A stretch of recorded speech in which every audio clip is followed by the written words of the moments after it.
Welcome to this explainer. I am beyond excited to have you here. As a CA Final financial reporting professor, I literally see students stumble on this exact topic all the time. But today, we're going to transform a notoriously tricky 4-mark exam question on Ind AS 8 into guaranteed absolute points on your scorecard. So grab your notepads, because we are breaking this down step by step.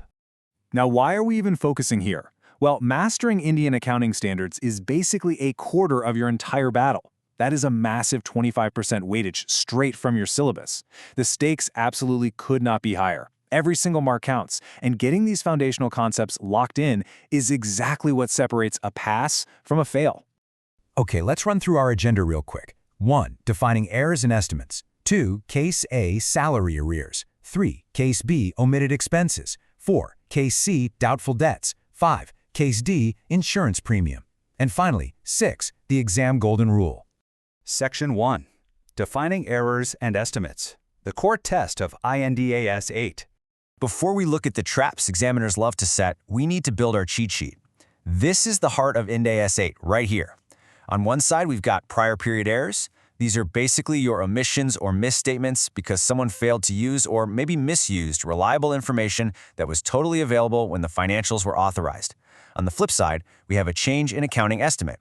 These are adjustments happening because of genuinely new information, new developments, or just better experience. So the whole thing boils down to this binary choice. Ask yourself, is this a failure to use facts that already existed back then, or is it a genuinely new development requiring an updated estimate today? Section 2.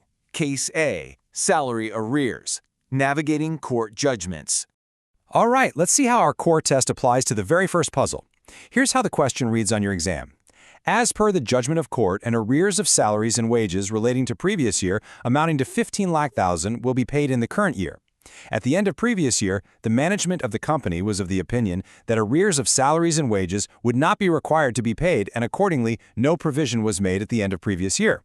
Take a quick Socratic pause here. Lock in your guess before we analyze it together. Error or estimate?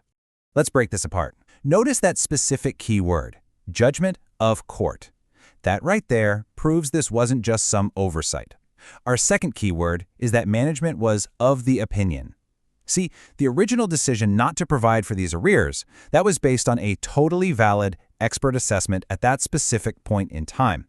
The court ruling coming in later brings completely new information into the picture. They didn't ignore facts. The facts literally changed. And this brilliantly illustrates why our verdict is a change in accounting estimate. Because it's a change driven by new developments, the treatment is prospective application, meaning we just adjust it moving forward in the current period's profit or loss. No need to go back and rewrite history. Section 3. Case B. Omitted expenses. The cost of an oversight. Now, let's look at the second case, which tests a totally different type of human behavior. The exam reads, expenses of $150,000 of the previous year which were omitted from books of accounts of the previous year due to an oversight. Think back to our core test. Is an omission new information or a failure to use reliable information that was already sitting there?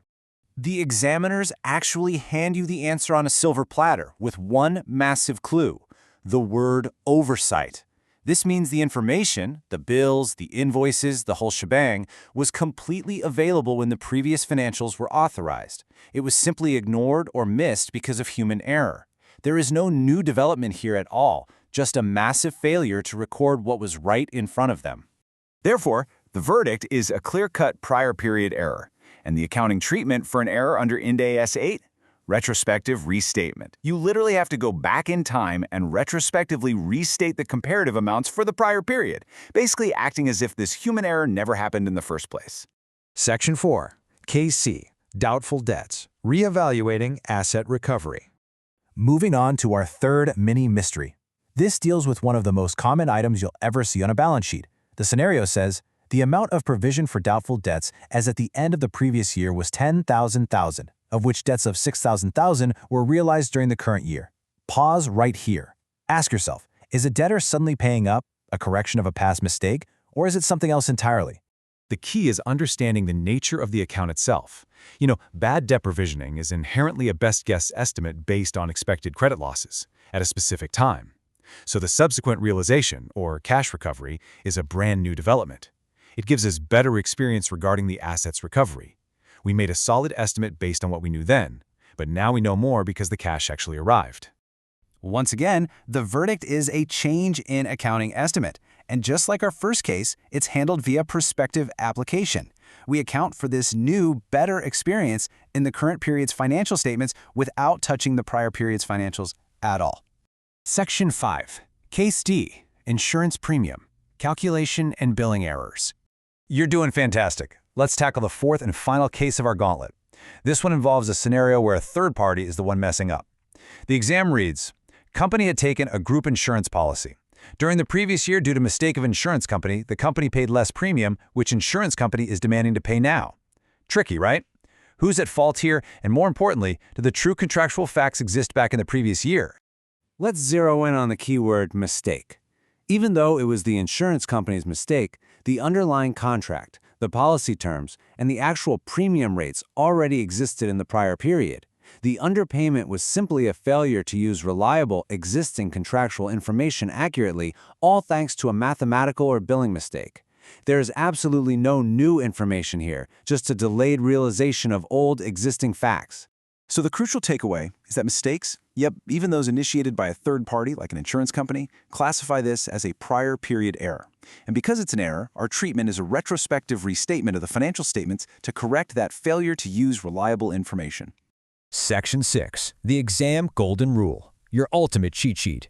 You've successfully navigated all 4 cases, so let's lock this knowledge in permanently. If you take nothing else away from this explainer, write this one-sentence golden rule on your exam scratch pad the literal second you sit down. New developments equal an estimate, while oversights and mistakes equal an error. Seriously, if the info was there and you missed it, you made an error. If the information genuinely changed, you're just updating an estimate. It's really that simple.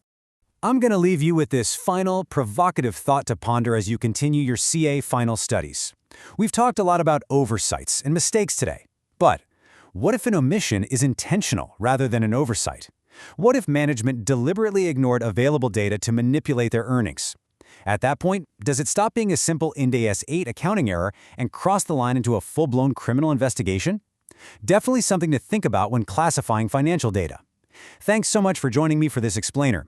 Keep studying hard, and I'll catch you in the next one.